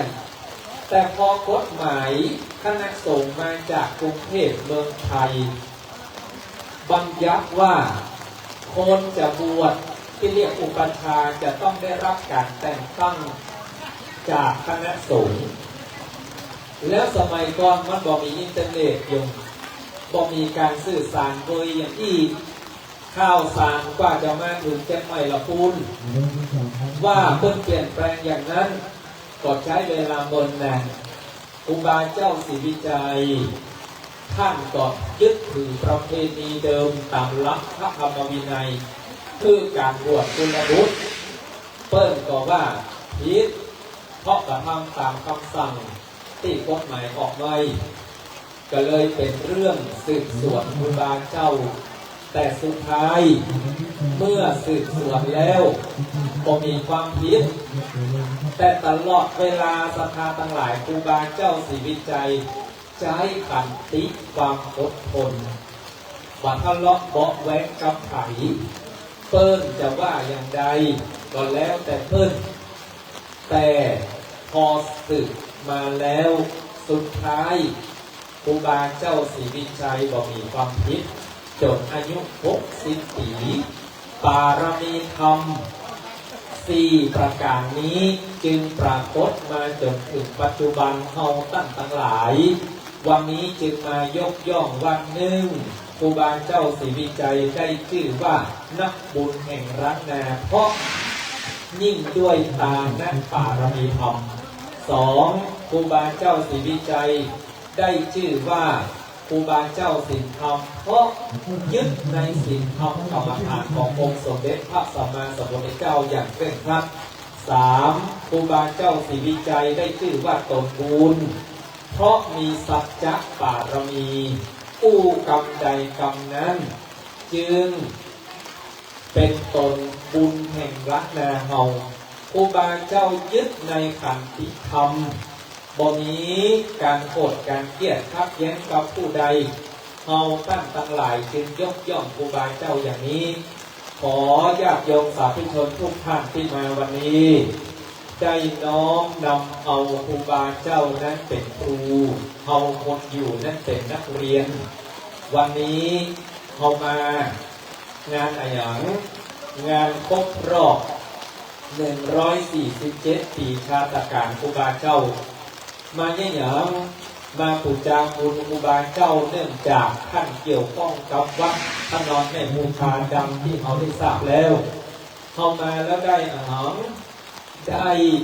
ปารมีธรรมได้เมื่อการรักษาศีลเจริญสัจจะและขันติปารมีตามครูบาเจ้าขอบุญกุศลคุ้มครองปกป้องรักษาให้ศรัทธาทุกท่านจงมีแต่ความสุขความเจริญด้วยอายุวันนะสุขภระปฏิภาณทักนะสารธรรมสารสมบัติสุขภิพัฒนมงคลพระธรรมเทศนาปูจาคุณครูบาเจ้าศรีวิจัยตนบุญแห่งลักนาไทยส่งสมัยได้เวลาขอยุติลงคงไว้แต่เพียงเท่านี้เอวังก็มีด้วยประการลักษณนี้สาธุในปรมีธรรมตบครูสิริปริยัตยานุสาด็อกเตอร์ท่านอาจารย์พระมหาดวงจันทร์กุฏสีโลรองเจ้าคณะอำเภอแม่แจ่มเจ้าวาดวัดปันแดนนครเชียงใหม่เมตตาแสดงพระธรรมเทศนาอันเป็นเนื้อหาสาระอันเป็นประโยชน์ได้พรรณนาเถระประวัติผู้นูประการแห่งครูบาเจ้าศรีวิจัยเราได้ทราบประวัติได้ทราบปีพ.ศ.ที่มาในการก่อสร้างท่านอาจารย์ได้เมตตาบรรยายได้เป็นความรู้อันประเสริฐนอกจากนั้นความรู้ที่เขาต้องทราบแล้วท่านอาจารย์ยังได้เมตตาบรรยายถึงพละอานิสงส์ว่าวันนี้เรากลับไปจะได้อันไหนสิ่งใดบางท่านมาทุกปีท่านอาจารย์พระครูสิริปริยัตยานุสาด็อกเตอร์กล่าวว่าเราจะมีบารมีเราจึงสุขภาพแข็งแรงและมาร่วมกับพระครูสิทธิวโรไทยทุกปีดังนั้น11 มิถุนายนเรานัดหมายเจอกันทุกเย็นที่วัดพระปางเสมอมาเราจึงมีบารมีดังนั้นตามที่ท่านอาจารย์ได้กล่าวว่าครูบาเจ้ามานั่งนับ2471ค้างแหม3 ปีวัดพระนอนวิหารหลังนี้จะครบ100 ปีพระครูสิทธิวโรไทยจึงได้มีโอกาสบูรณะปฏิสังขรณ์นับตั้งแต่ปีนี้เป็นต้นไป ดังนั้น 2571 จะครบ100 ปีจะฉลองมหาวิหารหลังนี้เป็นมหาปางปอยอีกครั้งหนึ่งและในปี 2471 นั้นครูบาเจ้าจะครบชาตการ150 ปีพอดี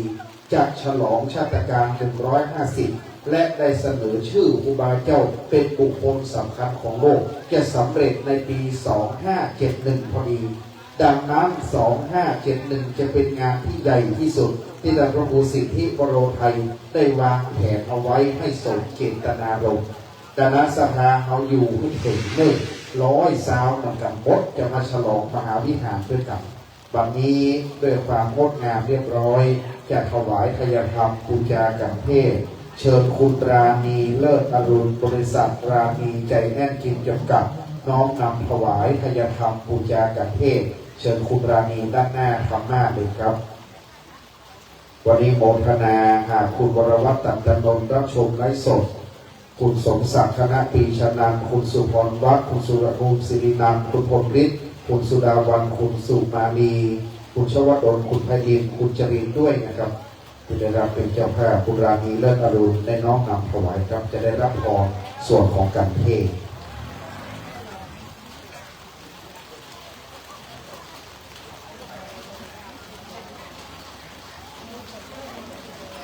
ยะถาวาริวัฒนาปุลาปาลิปุเรนติสาพลังเทวะเมวะอิโตทินังเปตานังอุปกัปปติอิชิตังปฏิตังตุหังทิปังเมวะสมิจฉตุสัพเพปุเรนตุสังกปาจันโทปนรสโสยะถามณิโทติรสโสยะถาเจโตปฏิภาณโตแม่นว่ากรรมกรรมฐานนาของสมณสัทธาท่านพระครูสิทธิวโรไทยและมูลศรัทธาท่านทั้งหลายมีด้วยประการสันใดชมิจฉตุของปันอุดมสมฤทธิจุยิ่งถูกประการนั้นจุดจักมีทรงดังกำสรีสัพพัญญูพระพุทธเจ้าได้พระเป็นบาทพรใจว่าสัพพีติโยวิวัชชันตุสัพพะโรโกวินัสสตุมันเตภวะตนตรโยสุขีตีกายุโกภวะอภิวานพนัสสีลิสนิจังพุทธาปัจจายิโนจัตตารโรธรรมาวัฏันติอายุวันโนสุขังปักลังสาธุขยมโชเฟอร์10 วัดของท่านอาจารย์พระครูสิริปริยัตยานุศาสตร์ดร.รองเจ้าคณะอำเภอแม่แจ่มได้รับทายธรรมบัดนี้การแสดงพระธรรมเทศนาสมบูรณ์ครบถ้วนงดงามโดยสำนวนภาษาอันสละสลวยเข้าใจได้ง่ายเป็นการยกยอบารมีธรรมครูบาเจ้าดังนั้นวันนี้บารมีได้เกิดธรรมเทศนาแล้ว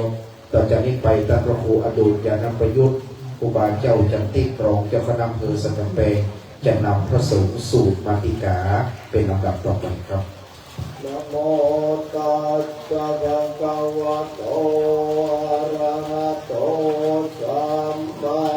สัมพุทธัสสะนะโมตัสสะภะคะวะโตอะระหะโตสัมมาสัมพุทธัสสะนะโมตัสสะภะคะวะโตอะระหะโตสัมมา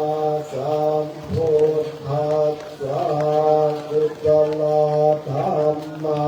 อกุศลอัพยากตาธรรมะสุขายเว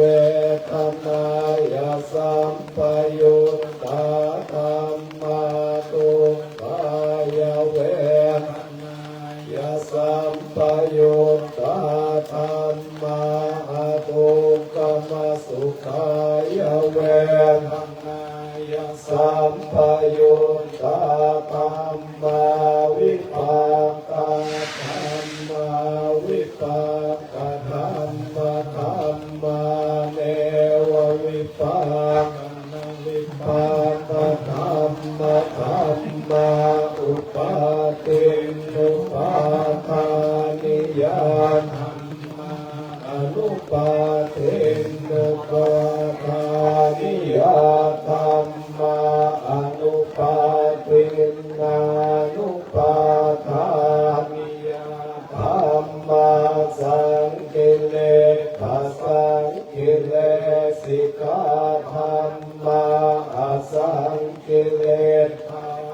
กิเลสิกาธรรมาอาสังกิเลสสังกิเล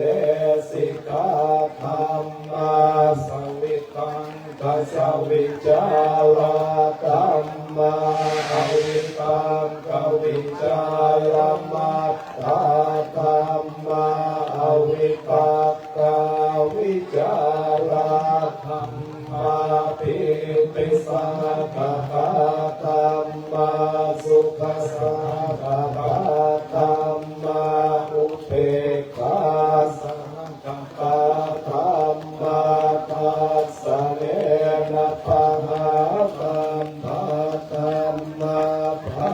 วนา ปะหาตัมภะธรรมาเนวทัสสะเนนะภาวนาปะหาตัมภะธรรมาทัสสะเนนะปะหาตัมภะเหตุกะธรรมาภาวนาปะหาตัมภะเหตุกะธรรมาเนวทัสสะเนนะภาวนา ปะหาตัมภะเหตุกะธรรมาอาจยคามิโนธรรมาอปัจจยคามิโนธรรมาเนวะจยคามิโนนาปาจคามิโนธรรมาเสกขาธรรมาอาเสกขาธรรมาเนวะเสกขานาเสกขาธรรมาปริตตาธรรมามหังคตาธรรมาอัมปมานาธรรมาปริตตารัมมนาธรรมามหังคตารัมมนาธรรมาอัมปมานารัมมนาธรรมาอินาธรรมามัจฉิมาธรรมาปณิกาธรรมามิจฉาตนิยตาธรรมาสัมมาตนิยตาธรรมาอนิยตาธรรมามังคารัมมนาธรรมามังคาเหตุกะธรรมามังคาเทปติโนธรรมาอุปันนาธรรมาอนุปันนาธรรมาอุปาทิโนธรรมาติตาธรรมาอนาคตาธรรมาปัจจุบันนาธรรมาอติตารัมมนาธรรมาอนาคตารัมมนาธรรมาปัจจุบันนารัมมนาธรรมาอัจฉันตาธรรมาปหิตาธรรมาอาจันตปหิตาธรรมาอาจันตปริตารัมมาปหิตารัมมนาธรรมาอาจันตปหิตารัมมนาธรรมาปณิคัสสนะสัพพติกาธรรมาอนิคัสสนะสัพพติกาธรรมาอนิคัสสนะปฏิกาธรรมาเหตุปัจจโยอารัมมณปัญจโยอธิปติปัญจโยอนันตรปัจจโยสมนันตรปัจจโยจาจาตปัจจโยอัญญมัญญปัจจโยนิสยปัจจโยอุปนิสยปัจจโยปุเรชาตปัญจโยปัญชาชาต ตปัจจโยอาเสวนปัจจโยกัมมปัจจโยวิปากปัจจโยอาหารปัจจโยอินทรียปัจจโยฌานปัจจโยมรรคปัจจโยสัมปยุตตปัจจโยวิปยุตตปัจจโยอาทิปัจจโยนัตถิปัจจโยวิคัตปัจจโยอวิคัตปัจจโยนี้ครูบาเจ้าจันติอินทยาโนรองเจ้าคณะอำเภอสันกำแพงได้นำพระสังฆเจ้าสูตรมาธิกาได้จบลงเรียบร้อยต่อจากนี้ไปจะได้น้อมประเคนถวายกับปิยพันธ์สังฆเทศอันดับแรกที่ด้านหน้ากันพระพุทธนิมนต์ท่านพระครูสิทธิวโรไทยผู้เป็นประธานการจัดงานเจ้าวาดวัดพระปางเข้าเกณฑ์กันพระพุทธที่หน้าสารูปองค์พระนอนใหญ่แม่ปูคาพระพุทธปฏิมากรนะครับและจากนั้นสังฆเทศจะมีอยู่สองส่วนที่หนึ่งเป็นสารูปภาพครูบาเจ้าศรีวิจัยเขาจะตามไปไว้แต่ละวัดทุกปีแต่ละปีนั้นจะนิมนต์พระสงฆ์ปีละ11 รูปโดยบอกคือวัดซ้ำกันเพราะว่าจะได้มีสารูปไปได้ตั้งไว้ที่วัดต่างๆและแห่งชุดหนึ่งจะเป็นสังฆเทศเจ้าภาพมีมากจะประกาศไปเรื่อยๆคนใดมาเพื่อเกณฑ์สั่งก่อนเกณฑ์สั่งครบก็เกณฑ์ผู้แห่งคนหนึ่งดังนั้นคนละหนึ่งเจ้าหน้าที่ทั้งสองท่านนำเรียนด้วยตั้งแต่ครูบาเจ้าเป็นต้นไปได้ยินชื่อลูกเลยนะครับคุณสรุติพงศ์คุณพันสิตาอิทธิไกรพงศ์แม่ศรีพันธ์ดำรงโรจน์สกุลคุณอังสุมาลีศรีเสมอคุณสุภานีเทียนประภาแผ่มาลูกเลยนะครับเจ้าหน้าที่จะนำเรียนเข้าไปแม่รัตดาเกษมศรีคุณปานชยาพัฒน์คำจุลคุณจันฉายแซ่ซูพันตำรวจเอกเดชาคำเกิดแม่อรุณศรีมูลก้อนแก้วคุณวันดีศรีสุวรรณคุณนิตยาศรีสุวรรณป้าสมสวัสดิ์ป้าสุภานีสิทธิชัยคุณอมรเทพปัญญา1 รูป 2 ท่านนะครับเกณฑ์หูเป็นคนหนึ่งแม่สมศรีอุปันโนพ่อสุชาติแม่สุว่าคุณพวงภากาแก้วน้อยแม่เสงี่ยมชัยยงปรสมีแม่สวนิชมณีศักดิ์คุณตาวิเชียรเมืองตาวิเชียรสอนเมืองแม่คำแบงสุธรรมแม่สุพันธ์แสงตึงร้อยตำรวจเอกบุญธรรมคุณกัญญานัทคุณดอกฟ้าชัยคำคุณราณีเลิศอรุณคุณกันติชาวรรณสังคุณโสพลคุณทองใบมูลอิน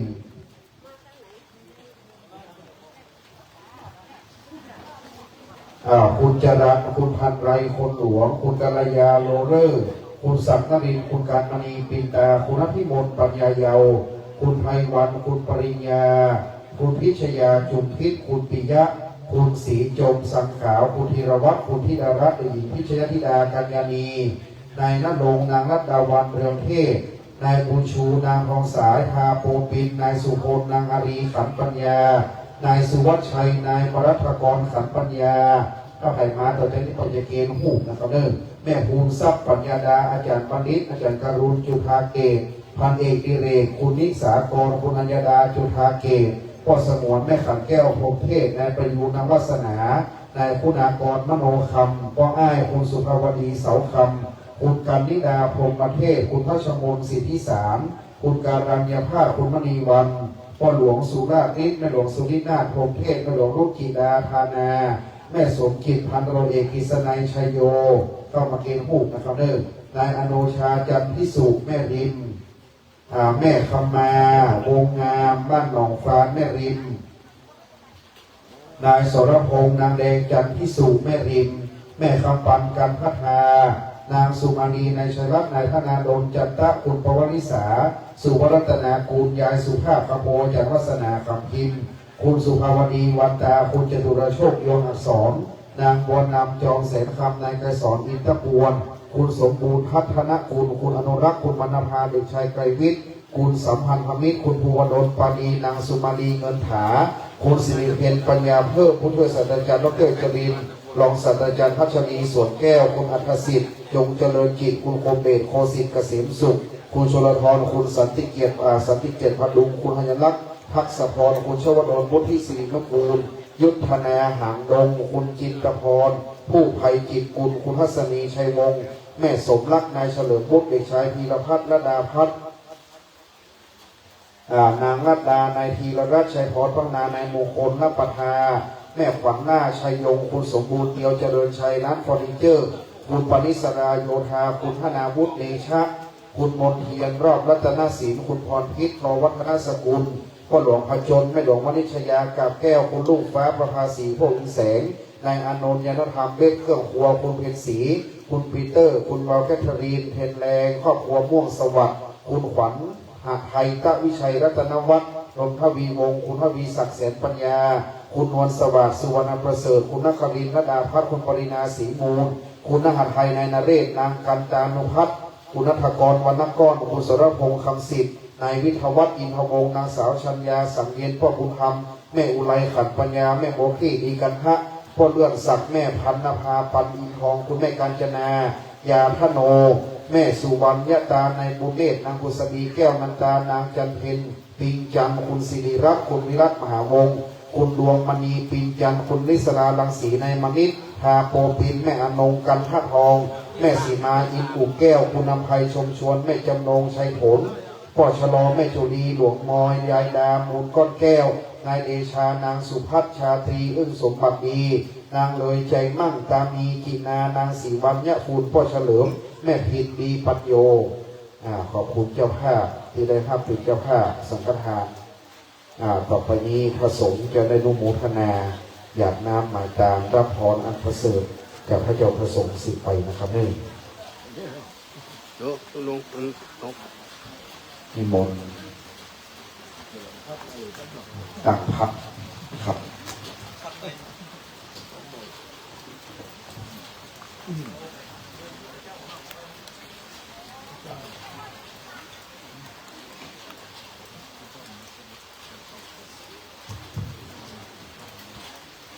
ยะถาวาลิวะหาปุราปาริปุเรนติสาคลังเอวะเมวะอิโตตินังเปตานังอุปปปติ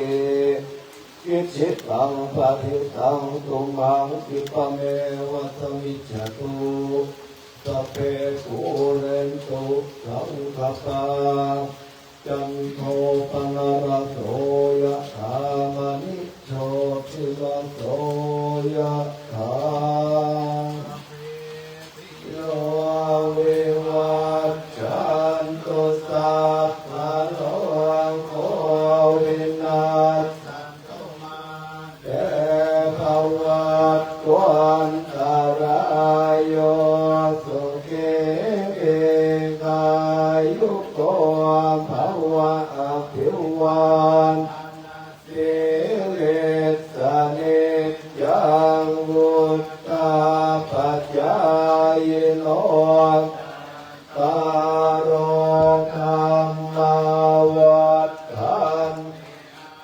ยุวันโนสุขังภาลังยัญจะโภคกินาทินังเยสุปฏิทิตานิกรัตตังอิตายัสสะทานะโสอุปกัปโส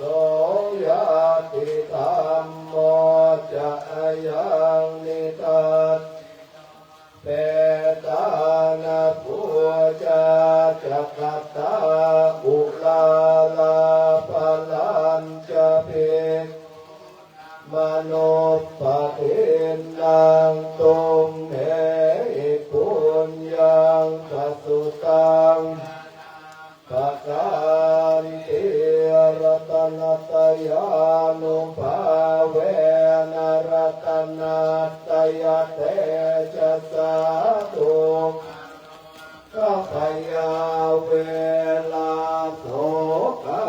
สัตตุจุปัตตวาอัน าปิวินาชันตุอาเสสโตชยสิทธิธนังโสทิภากยังสุขังพลังสิริอายุจวันนอนจยสวาสัตวัสสะจะอายุจะชีวสิทธิตุเตภวตุสัพพมังคลังลักขันตุสัพวัฏฏาสัพพพุทธานุภาเวนัสสัทธาโสติภวันภวตุสัพพมังคลังลักขันตุสัพพเทวตาสัพพธรรมันนัสสัทธาโสติภวันตุเตภวตุสัพพลังลักขันตุสัพพเทวตาสัพพสังฆานุภาเวนัสสัทธาโสติภวันตุเต สาธุว่ากรรมไหวบารมีต่ำที่กระทำบำเพ็ญมานะครับเนอตานาปารมีสัมปันโนตานาอุปปารมีสัมปันโนตานาปารทาปารมีสัมปันโนเมตตาไมตรีกรุณาโมตาอุเบกขาปารมีสัมปันโนอิติโสภังกาวาศีลปารมีสัมปันโนศีลอุปปา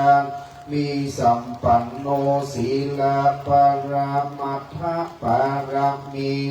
ปันโนเมตตาไมตรีกรุณามุทิตาอุเบกขาปา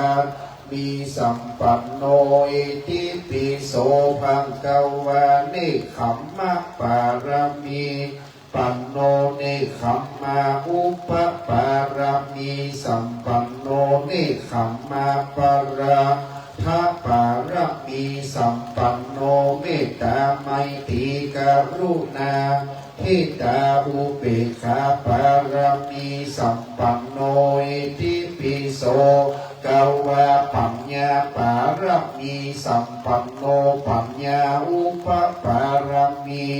ปันโนปัญญาปารมัทธปารมีสัมปันโนเมตตาไมตรีรูปนาโมทิตาอุเบกขาปารมีสัมปันโนอิติโสภังกาวาวิริยะปารมีสัมปันโนวิริยะอุปปามีสัมปันโนวิริยะปัลละมัทธปารมีสัมปันโนติกรุณามุทิตาอุเบกขาปารมีปันโนอิติปิโสภังกาวาขันติปารมีสัมปันโนขันติปารมีสัมปันโนขันติปรมัทธปารมีปันโนเมตตาไมตรีกรุณามุทิตาอุเบกขาปามีสัมปันโนอิติปิโสภังกาวาสัจจะปารมีสัมปันโนจะอุปปารมีสัมปันโนสัจจะปัลละมัทธปารมีสัมปันโนเมตตาติกรุณามุทิตาอุเบกขาปารมีสัมปันโนติปิโสภังกาวาอธิฏฐานะปารมีสัมปันโนอธิฏฐานะอุปารมีสัมปันโนอธิฏฐานะปรมัทธปารมีสัมปันโนเมตตาติกรุณามุทิตาอุเบกขาปารมีสัมปันโนอิติโสภังกาวาเมตตาปารมีสัมปันโนเมตตาอุปปารมีป ปันโนเมตตาปรมัทธปารมีสัมปันโนเมตตาไมตรีกรุณาทิตาอุเบกขาปารมีสัมปันโนอิติปิโสกวาอุเบกขาปารมีสัมปันโนอุเบกขาอุปปารมีปันโนอุเบกขาปัลลมัทธปารมีสัมปันโนเมตตาไมตรีรูปนามุทิตาอุเบกขาปารมีสัมปันโนอิติปิโสภะคะวะตัสสะปารมีปันโนตัสสะอุปปารมีสัมปันโนตัสสะปัลลมัทธปารมีปันโนเมตตาไมตรีกรุณามุทิตาอุเบกขาปารมีปันโนอิติปิโสภะคะวะพุทโธพุทโธอนันตติกุณโญตัสโสภะคะวะอิติปิอะระหังสาธุสาธุภะปัญญาปารมีสิทธัสสาธุภะปัญญาปารมีวัดแวดล้อมมีนิยะปารมีออมระวังดีศีลปารมีบังออกตาปารมีผ่าแป้ตังปืนตาหน้าปารมีคือเป็นพื้นตั้งต่ออุเบกขาปารมีคือก่อเป็นเวียงสัจจะปารมีแวดระวังดีเป็นไม้ไตคำตีร่างมีกายเป็นหอกเป็นดาบบังน้ำไม้และปืนไฟอาทิตฐานะปารมีพันดาบไปทุกแห่งแข่งแข่งแงงแงงมู่มามพีสางพายเพทุกทวีพบที่พังภายนี้นางทอร่มีอัศจรรย์โสสะเหมือนพันอยู่ข้างๆหน้าทีน้องกวางตอกกวางแตกตีฟ้องนันน้องนันเนื้อเป็นข้าวตอกดอกไม้ถวายปู่จาสัตตันพุทธมาภายโหดอันนุญาโตโหดผู้คาแต่ดิลีแม่นางทอรณีออกมารีดผมอยู่ตีข้างทางขายขัดจังงาซับดินผลน้ำนาทีลงพัดหายคอพายหักตกแต้วพญามานอ้าวปูนกลัวกาบยอมือพูนหัวใส่เกาภูคานี่ใดจือว่าลูกศิษย์พระพุทธเจ้าจริงตังปัญญาปาลักมีว่าจันตังไว้ตังนาก็ใดเกาจันตังไว้ตังหลังก็ใดเกาจันตังแต่หัวถึงตีนใดเกาจันตังแต่ตีนแผ่วหัวก็ใดเกาจันแสนว่าลูกปืนจักมาเสมอฝนแสนหาก็บ่จักมาไกลใดข้าพระเจ้าเลยใดว่าพุทธกุณังธรรมะนางสังฆกุณังพุทธอินตาธรรมะอินตาสังฆอินตาอัสสะอัพแม่ธรณีผู้อยู่เนื้อน้ำผู้อยู่กำดินกำคานใดระนึกเกิดเพิงกุณพระปีตากุณพระมันดากุณครูบาอาจารย์เจ้าทั้งสามประการคือกุณพระพุทธกุณพระธรรมกุณพระสงฆ์กุณแดดกุณฝนกุณลมกุณกุศลเจ้าก็ดีกุณพระตนภาวนาเจ้าดีกุณนางอุตราเจ้าก็ดีกุณแม่นางธรณีเจ้าก็ดีจุ่งได้มารักษากำนาหลังตนตัวแห่งข้าพระเจ้าในคืนวันยามนี้จิมเตอพุทโธพุทธังรักษาธัมโมมังรักษาสังโฆสังฆังรักษาพุทโธพุทธังอะระหังธัมโมมังอะระหังสังโฆสังฆังอะระหังพุทโธพุทธังกันหะธัมโมมังกันหะสังโฆสังฆังกันหะอายุวันโนสุขังปะลังอิตังตานามังนิปปานาปัจจยโยโหตุโนนิจังอิตังศีลกัมมังนิปปานาจยโยโหตุโนนิจังอิตังภาวนากัมมังนิปปานาจยโยโหตุโนนิจังยังจิมจีกุศลังกัตตปังกัมมังสัพเพหิเตหิกตังปุญญังโนอนุโมตันตุสุนันตุพนโตเยเตวาส สัมมิงทาเนอาติกาตาติขายุกาสัทธาหนตุสัพพะตานังสุขีอัตตานังปริหารันตุมาตาปิตาสุตาหนตุทุกขาปัมมุมจันตุสัพเพญาตกาสุขิตาหนตุขังปัมมุมจันตุสัพเพอัญญาตกาสุขิตาหนตุทุกขามุมจันตุสัพเพปิสาสัพเพยัคขาสัพเพเปตาสุตาหนตุทุกขังปัมมุมจันตุสัพเพนักขัตตาสุตาหนตุทุกขังปัมมุมจันตุสัพเพเทวาสุตาหนตุทุกขังปัมมุมจันตุสัพเพอาจาริโยปัชฌายาสุตาหนตุทุกขังปัมมุมจันตุสัพพะสัมปัตนางสามิชันตุโววันตาหลวงพระนอนเจ้าแม่ปูคานะครับเนอวันตามิปุตสัพพังเมโตสังฆมาธัมเมธัมมังสัพพังเมโตสังฆมาธัมเมพันเตวันตามิสังฆังสัพพังเมสังฆมาธัมเมพันเตวันตามิกังรูอุปชายาจาริเย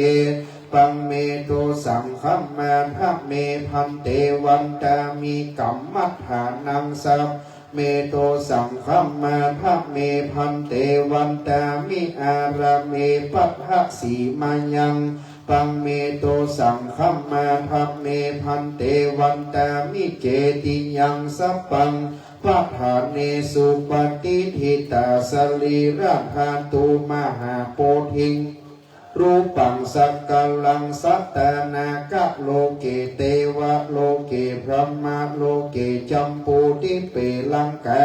เปสลีราธาตุโยเกสาธาตุโยวาระตาธาตุโยเจติยังกันหะกุติงจตุราสีติหัสเสธรรมขันเทสเปสัมปาตะเจติยังอะหังวันตามิสัพปะโสวันตาน้อยสาลูกอัภิเกษากูครูบาเจ้าศรีวิจัยพร้อมกันนะครับเนอวันตามิพันเตสัพพังอัมปะราทังมันหะเมพันเตมยากะตังปุญญังสามินานุโมทินตาปังสามินากะตังปุญญังไมหังตัปปังสาธุสาธุอนุโมตามิวันตาน้อยท่านพระครูอดุลยานประยุทธ์พร้อมกันสืบไปวันตามิพันเตสัพพังอัมปะทังคัมมาถัมเมพันเตมยากะตังปุญญังสามินานุโมทินตัปปังสามินากะตังปุญญังไมหังตัปปังสาธุสาธุอนุโมตามิจัตตารโอธรรมาวัฏันติอายุวันโนสุขังปะลาสาธุขโยมรับทายทานก่อนต่อจากนี้จะประกาศชื่อเจ้าผ้าต่อผ้าปังสุขุมจะนิมนต์พระสงฆ์พิจารณาพระไตรและจากนั้นคณะสงฆ์จะจุดบอกไฟปูชาสาลูกครูบาเจ้าสถานั่งที่เดิมเนอผู้มีรายนามดังต่อไปนี้ลุกไปรับผ้าไตรได้มาต่อบนโต๊ะหน้าสาลูกครูบาก็เลยพระสงฆ์จะบังสุขุมพิจารณาปังสุขุมนะครับเนอเด็กชายชวิตกิโนบัวคุณณพวันเรืองโรสกุลคุณปานชยานะคำจุลนภไตรนะครับคุณชนันทิดารัตนมงคลพันตำรวจเอกเดชาคำเกิดคุณวันดีศรีสุวรรณคุณนิตยาศรีสุวรรณร้อยตำรวจเอกบุญธรรมคุณกัญญาณคุณดอกฟ้าชัยคำคุณรามีเลิศอรุณคุณกันติชาวรรณสังคุณโสพลคุณทองใบมูลอินคุณกัลยาโลเรอร์ คุณสักกรินคุณการมณีปินตาคุณณรงค์คุณณดาวันเรืองเทพคุณบุญชูคุณทองสายพาโปปินคุณสุพลคุณอารีขันปัญญาคุณสุวัชชัยคุณปรัภกรขันปัญญายายบุญปังพาโปปินแม่สุนาปัมพิกก็สมวนแม่ขันแก้วพรหมเทพนายประยูนนวาสนานายคุณากรมโนคำป้ออ้ายนางสาวสุภาวดีเสาคำคุณอมพรกิจสุภาคุณอนิตาคุณทรงพลเมืองศรี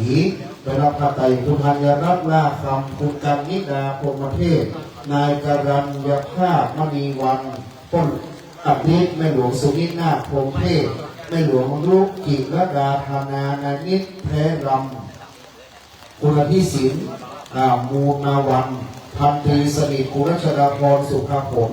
นางรุ่กีรอดสบายผู้ช่วยศาสตราจารย์ดร.จรินรองศาสตราจารย์พัชรีสวนแก้วคุณอภิสิทธิ์จงเจริญกิจคุณชวดลวุฒิศิรินุกูลคุณรัตพีชัยพรวัฒนาคุณพรพิษกวัฒนสกุล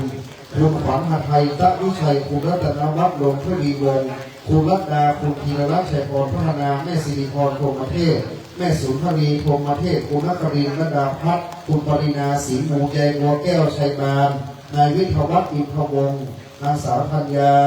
คุณอดิศักดิ์ปัญญาคุณแม่พร้อมคุณแม่คุณแม่ครูคาบ้านเอาหนองแม่บ้านต่อไปคุณนัทยารักบริษลำศรีคุณแม่นีรัตน์จุนผักแม่สะอาดกันทาคำคุณสุภวีจอมโพร้อยตำรวจเอกพงเทพคุณสกลวันชมชื่นตอบแทนเจ้าหน้าที่บนโต๊ะโคกแปดไปโคกหนองมาพอดีแปดไปมาพอดี8 คน8 ไตร 8 รูปนิมนต์คณะสงฆ์8 รูปที่เจรณาพระไตรและจะได้จุดบอกไฟบูชาครูบาเจ้าเรานิมนต์ณบัดนี้ครับ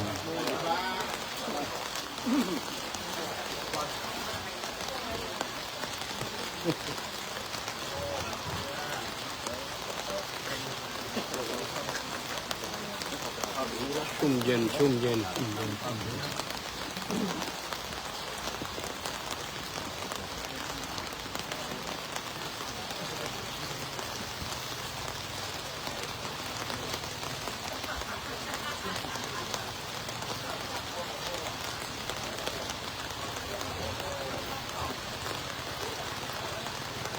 อนิจจาวัฏสังขาราอวัยธรรมิโนอุปาจิตวานิโรจันติเอสังโลกัสสะโมสุโขอนิจจาวัฏสังขาราอุปาณวัยธรรมิโนอุปาจิตวานิโรจันติเอสังโลกัสสะโมสุโขอนิจจาวัฏสังขาราอุปาทวยธรรมิโนอุปาจิตวานิโรจันติเอสังโฆคัสสะโมทุกโขกราบในเมตตาพระคุณเจ้าการจ้องถวายพระคุณเจ้ามาหน้าลานอุทยานที่เดิมนิมนต์พระเจ้าประสงค์นิมนต์ครูบาเจ้าจากทิพย์เชิญสดจอเก๋มายืนด้วยกันเทศท่านนายกสุชาติมายืนตากฝนด้วยกันก็จะได้ถวายปูจาครูบาเจ้าไม่เป็นไรคนใดตากฝนจะได้โชคดีวันนี้คนใดเปียกน้ำฝนเต้าว่าครูบาพรมน้ำมนต์มดนะครับเด้อวันนี้คนใดเปียกฝนวันนั้นคนนั้นจุ่มเย็นครูบาพรมน้ำมนต์คือพร้อมสลาบอกไฟอันใดที่เดียวออกเราออกเด้อมูเฮเฮาวันนี้จะได้เพลงชัดนะครับเด้อเอาเพลงมงคลเพราะว่าปูจาครูบาเจ้าดังนั้นเพลงมงคลสลาบอกไฟพร้อมในยังตะโกนนั่นผ้าปกเย็บอุบีเป็นอย่างครูบาเจ้าสวยงามเตรียมพร้อมชาติการ147 ปีครูบาเจ้าศรีวิจัยสร้างวัดพระนอนแม่ปูคาจะได้เฉลิมฉลองสมโภชชาติการ147 ปีปารมีครูบาเจ้าศีลธรรมพบบ้านองค์เมือง นักบุญแห่งล้านนาไทยสร้างวิหารพระนอนใหญ่แม่ปูคาเมืองสันกำแพงวันนี้เพื่อวัดการกรุงรุ่งเรืองสะเตือนบางงามขอปรมีธรรมครูบาเจ้าปกครองเจ้ารักษาต้านจุ่มเมืองเย็นวัดรุ่งเรืองเน้อสาธุสาธุสาธุ บางคนมาอยู่ข้าง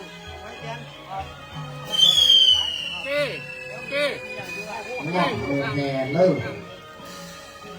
ขยับมาอยู่ข้างอยู่ข้าง อยู่ดีมีสุขอายุมันขวัญยืนขอมือวัดพระนอนแม่ภูแคที่ครูบาได้ขึ้นได้สร้างก้านกรุงรุ่งเรืองสะเตือนบานงามผู้มีศรัทธาหลั่งไหลมาจากที่ซักทั้งสี่ที่ซักทั้งแปดครูบาเสกครูบาสิกขาพักกรรมปรมีครูบาเจ้าศรีวิจัยพักกรรมพระโอศีที่กโลไทยก็ใกล้มาสาพระนอนใหญ่นะครับคือวัดนี้มากด้วยศรัทธาบารมีเนอขอบารมีครูบาเจ้าพกองค์เจ้ารักษาเนอ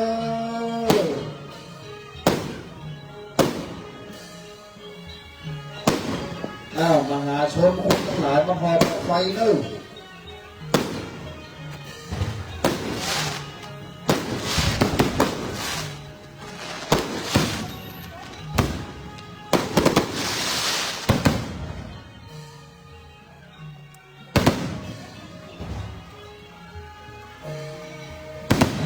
ยังสมด้วยกรรมเทวดาเจ้าอีกสัก5 นาทียังก่อนที่บอกไฟขึ้นดีขึ้นงามยังน้ำฟ้าใส่ฝนกัน5 นาที10 นาทีเนอะ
สาธุสาธุสาธุอยู่ดีมีสุขอายุมั่นขวัญยืนนับดีฝันดีนอนดีเนอปีหน้าฟ้าใหม่2569 148ชาติการปีหน้าตักกันทำไมนะครับเด้อขอบคุณของพ่อตะกหัวดูนยานะประยุทธ์นะครับเด้อมาเสียบเลยนะวันนี้อยู่หลักสถาบันเสี่ยงเตื้อไม่อย่าง100 ปลายแปลงอยู่โอ้นี่ไงไล่อยู่ยังไม่หมดนะฟังติ๊กเตื้อ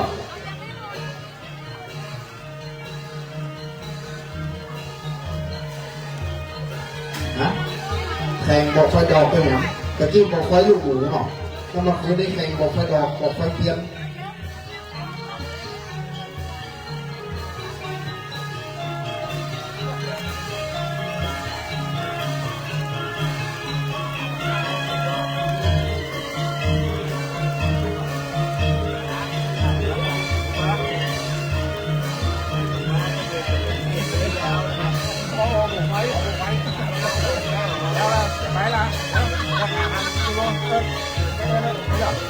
โอ้บารมีครูบาเจ้า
ครบหรอครบหรือยังโอ้ครบแล้วสาธุสาธุพลิกบ้านไผ่บ้านมันปีหน้าฟ้าใหม่ป้ากันแฮมเนอ